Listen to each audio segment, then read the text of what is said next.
샬롬 샬롬. 하나님 사랑합니다. 여러분 주 안에서 사랑합니다. 시편 88편 1절에서 18절까지 말씀입니다.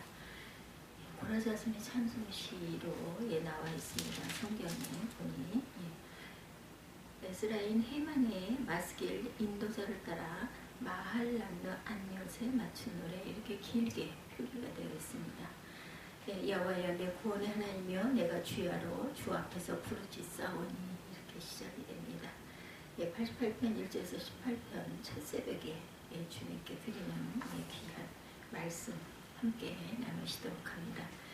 시편 중에서 가장 어두운 내용의 시편입니다. 이 88편은 오늘 말씀을 봉독했을 때 아멘하기도 힘들 정도입니다. 처음부터 끝까지 감사와 찬양에 대한 언급 한마디가 없고 마지막 구절조차 어둡고 침울합니다. 오직 어둠만이 나의 친구입니다. 이렇게 마지막 절에 고백하고 있습니다. 주는 내게서 사랑하는 자와 친구를 멀리 떠나게 하시며 내가 아는 자를 흑암에 두셨나이다. 제 성경에는 이렇게 표기가 되어 있습니다. 끔찍한 상황을 겪고 있는 이 사람들의 그 마음 깨달을 수 있겠죠. 정말 웬만하면 하나님을 찬양합니다 했어야 할 텐데 그러지 못하고 있습니다. 가끔가다 메일이 올 때가 있어요. 메일을 읽다 보면 한순간 우울한 느낌에 사로잡힐 정도로 정말로 힘들고 어려운 그런 메일들이 제게 올 때가 있어요. 오늘 이 시편을 묵상하니 저 또한 그렇습니다. 왜 이런 절망적인 내용의 시편을 성경에 실었을까, 이런 마음도 듭니다. 성경은 좋은 것만 추려서 좋은 또는 조작하여 실은 것이 아니라는 증거이기도 하죠.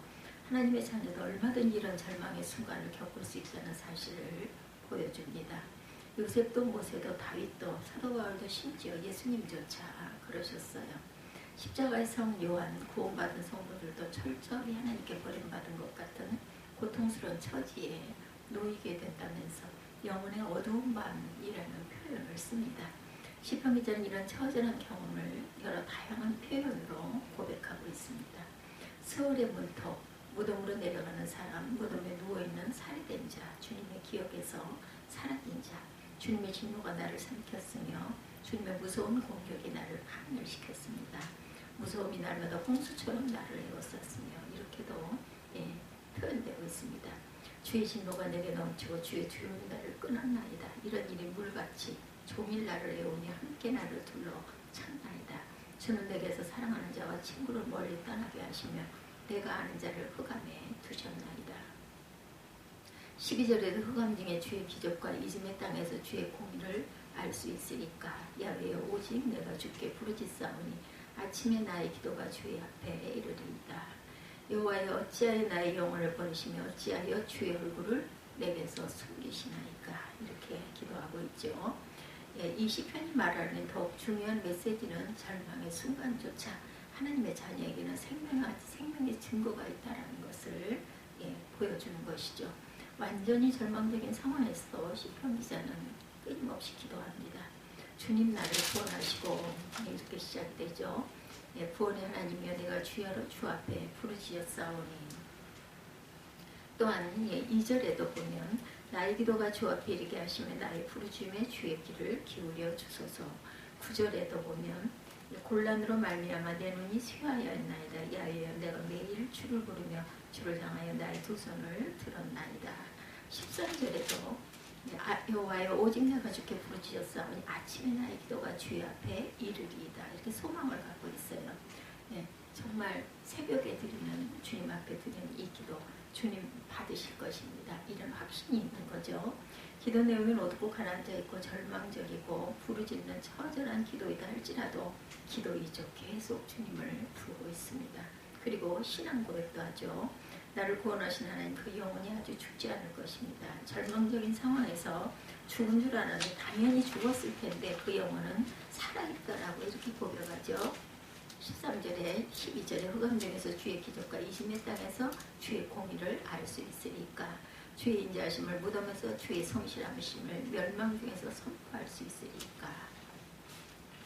내가 어릴 적부터 고난을 당하여 주께 대하사오며 주께서 두렵게 하실 때에 당황하였나이다. 주의 진노가 내게 넘치고 주의 두려움이 나를 끊었나이다. 주의 노가 나를 심히 누르고 주의 모든 파도가 나를 괴롭게 하셨나이다. 주께서 내가 아는 자를 내게서 멀리 떠나게 하시고 나를 그들에게 가증한 것이 되게 하셨사오니 나는 갇혀서 나갈 수 없게 되었나이다. 곤란으로 말미암아 내 눈이 쇠하였나이다. 야훼여 내가 매일 주를 부르며 주를 향하여 나의 두 손을 들었나이다. 주께서 죽은 자에게 기이한 일을 보이시겠나이까. 유령들이 일어나 주를 찬송하리이까. 나는 무덤에 내려가는 자같이 인정되고 힘없는 용사와 같으며 죽은 자 중에 던져진 바 되었으며 죽임을 당하여 무덤에 누운 자 같으니이다. 주께서 그들을 다시 기억하지 아니하시니 그들은 주의 손에서 끊어진 자니이다. 주께서 나를 깊은 웅덩이와 어둡고 음침한 곳에 두셨나이다.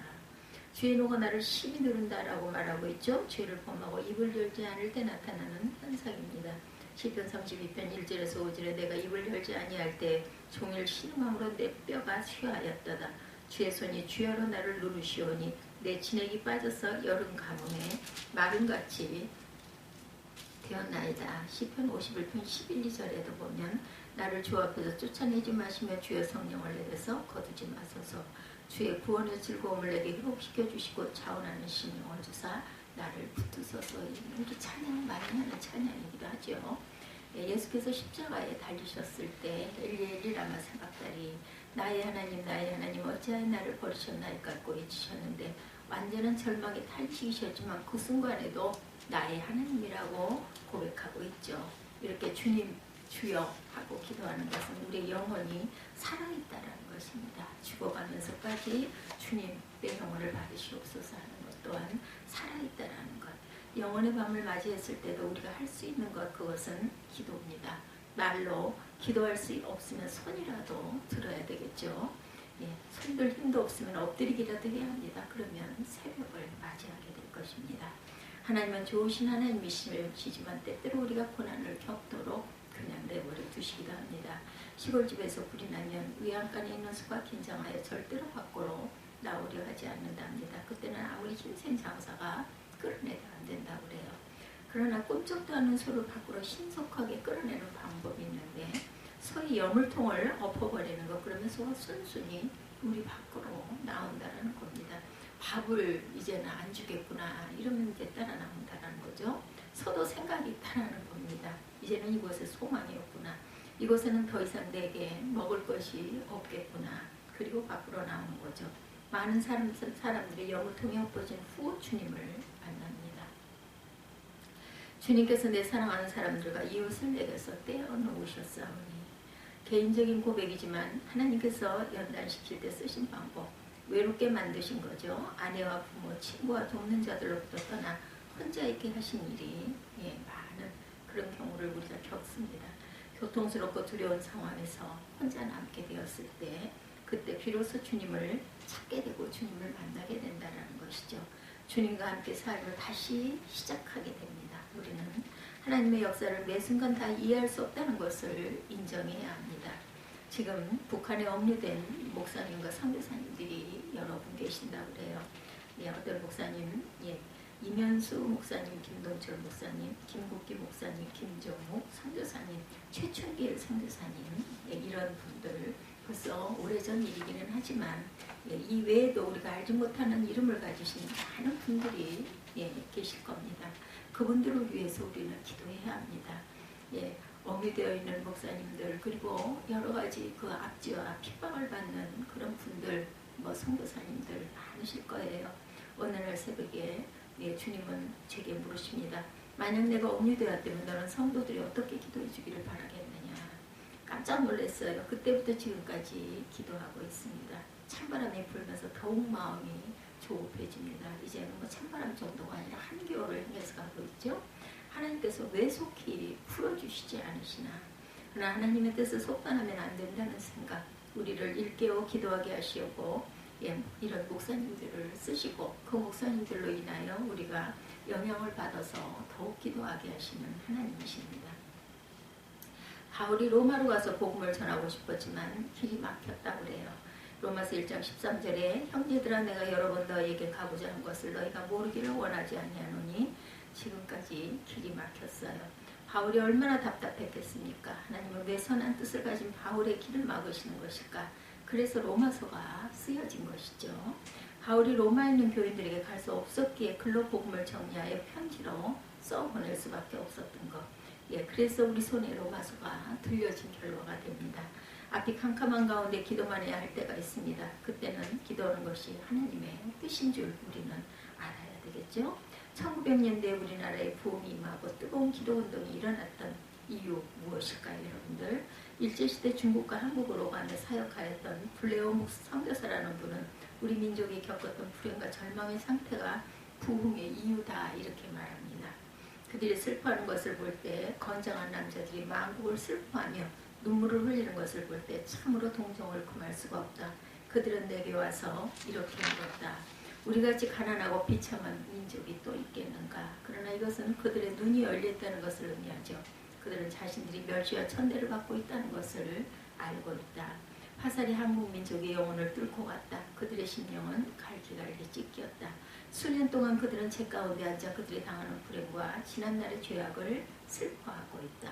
그토록 절망에 처한 민족 위에 하나님은 축복의 손을 펼치셨다. 상한 심령으로 한국 민족은 복음을 위한 준비를 했던 것이다. 그러므로 우리는 고난을 두려워하지 않는 믿음을 가져야 합니다. 솔로몬의 부귀보다도 욥의 고난이 훨씬 더 귀합니다.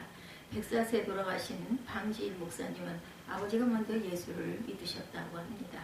방시 문중의 종갓집 아들이 예수를 믿는다고 온 문중이 모여 붙들어 매놓고 두드려 패는데 짐승처럼 잔인하게 때렸다고 그래요. 그런데도 끝까지 예수를 믿겠다고 했다고 그러죠. 아들이 왜 맞아 죽어가면서 신앙을 지키는 것을 보고 그 아버지가 나도 예수를 믿으련다 하며 아들에게 달려들어 감싸 안았다고 합니다. 그리고 아들 손을 붙잡고 그 동네를 떠났다고 그러죠. 문중 재산 다 버리고 모든 것 다 버리고 거지같이 나와 산으로가 밭을 일구며 감자 심고 옥수수 심으며 살았어요. 그리고 6.25 전쟁이 나고 남쪽으로 피난을 내려왔는데 지금은 그 자손들 중에 85명의 목사 박사가 태어났다고 합니다. 예수께서 십자가를 지실 때 다가왔을 때 제자들과 최후의 만찬을 하셨죠. 그때 예수님은 여러 차례 말씀하셨어요.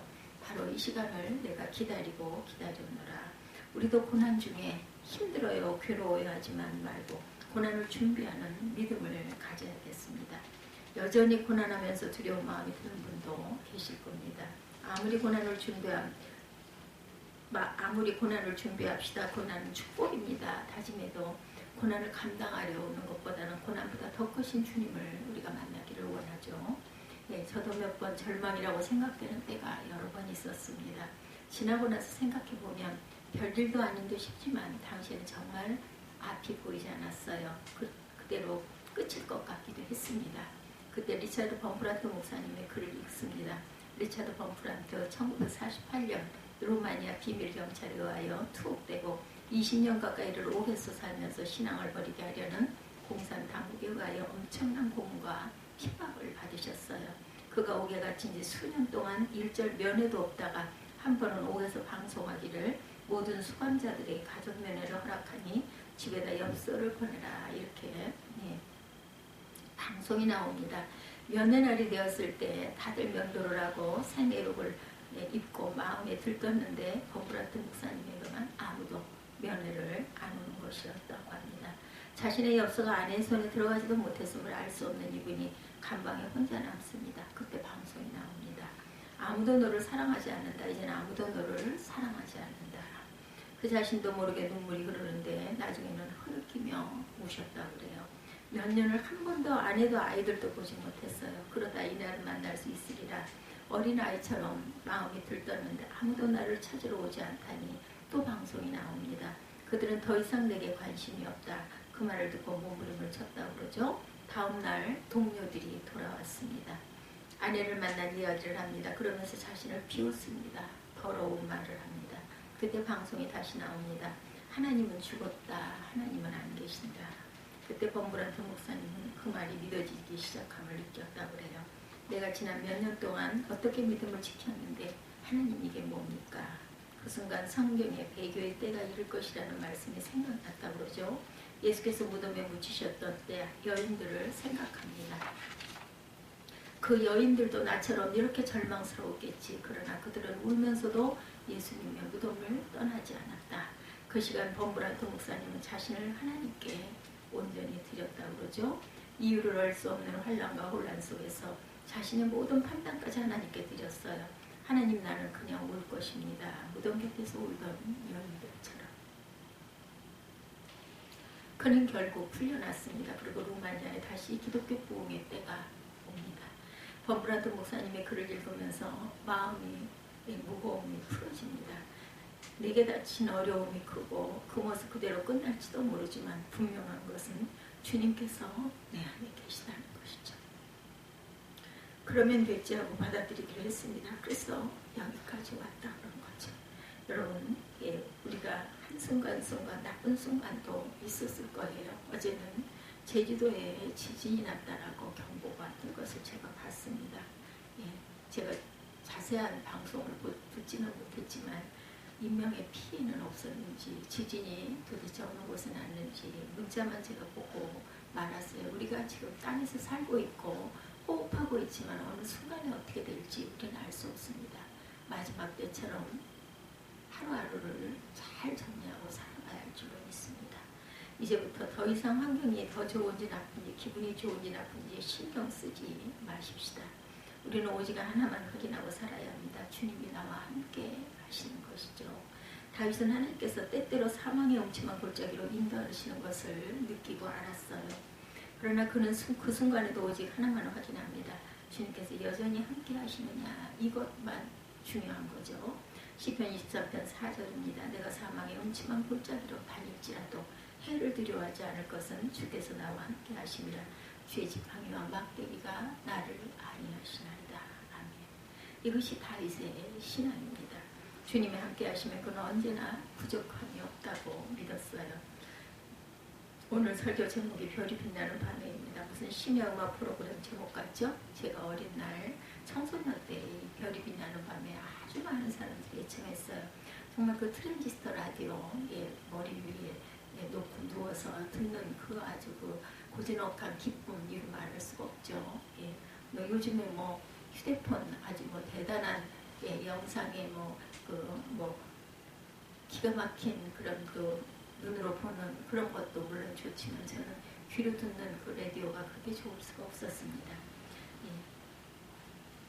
당시 밤마다 음악 프로그램들을 들었죠. 노래를 듣거나 사연을 읽어주는 아나운서와 DJ를 따라서 같이 느끼고 공감하면서 그 밤 시간을 얼마나 달콤하게 잘 보냈는지 모릅니다. 오늘의 설교를 준비하면서도 그 생각이 번뜩 들었어요. 밤은 빛이, 별이 빛나는 순간이라는 것. 밤에는 깜깜하지만 그 밤을 밝히는 별빛이 있고 달빛이 있습니다. 밤이 낮보다 더 먼 곳을 볼 수 있다는 사실 여러분들 놀랍지 않습니까? 별이 보이죠? 깨닫고 보면 고난이 말할 수 없는 복된 기간일 수도 있다는 것. 우리 처지가 완전히 캄캄한 밤일지라도 빛이 있습니다. 우리 안에 계시죠? 예수 그리스도이십니다. 영원의 밤을 별같이 빛나는 주님과 깊은 교제를 경험하시기 바랍니다. 평소에 보이지 않던 주님을 보게 되고 들리지 않던 주님의 음성을 듣게 되실 것입니다. 이것을 깨닫고 나면 밤이 불편하고 힘들기는 하지만 두렵지는 않습니다. 염려가 주님께 맡겨짐을 경험하게 되겠죠? 이런 이야기가 있어요. 어떤 성도가 죽어서 천국으로 가는데 강을 건너가게 되었다고 그래요. 강을 지키는 천사가 말하기를 당신이 이 강물을 마시면 지상에서의 모든 일을 잊어버리게 됩니다. 그 말을 듣고 그 성도는 그 강물을 마시려고 했어요. 그가 사는 동안 세상에서 너무나 많은 실패를 겪었습니다. 배신도 경험했습니다. 세상에서 겪었던 괴로운 기억을 잊어버리고 싶었다고 그러죠. 그때 천사가 당신이 이 세상에서 나눴던 모든 사랑도 다 잊어버리게 될 것입니다. 그때 이 사람은 멈칫합니다. 그렇다면 저는 이 물을 마시지 않겠습니다. 사랑했던 사람을 잊어버린다면 천국에서의 삶이 무슨 기쁨이 있겠습니까? 그러나 여러분, 이 이야기에서 다 말하지 못한 진리가 있죠. 천국에서는 고난의 기억조차 감사가 된다는 사실입니다. 선교에 대한 열정이 대단한 목사님이 계셨는데 그 열정이 너무나 지나치다고 교회에서조차 반대하는 소리가 나오기 시작하더랍니다. 예배당 건축 중에 선교지에 다녀오겠다는 목사님께 장로들이 반대합니다. 가시려면 교회를 사임하고 가세요. 사모님들 이번만큼은 가지 마세요. 반대했지만 선교지에 있는 현지인들과 약속을 어길 수 없었기에 출국하는 비행기 안에서 너무나 마음이 아프시더라는 거죠. 근데 그 순간 기쁨이 마음에서 일어나더랍니다. 이제 주님 앞에 설 자격이 생겼다. 주님은 아실 것이라 믿어지니 감사의 눈물이 쏟아지더라는 거죠. 그래서 성도는 고난 중에도 찬송하는 것입니다. 그것은 천사가 누리지 못하는 특권입니다. 천사들은 24시간 하나님을 찬양하지만 고난과 역경의 깊은 밤에 부르는 노래는 부르지 못합니다. 오직 우리만, 그것도 이 땅에 잠시 머무는 동안만 부를 수 있는 노래입니다. 주님과 동행하는 사람에게는 고난을 겪는 순간은 별이 빛나는 밤이 됩니다.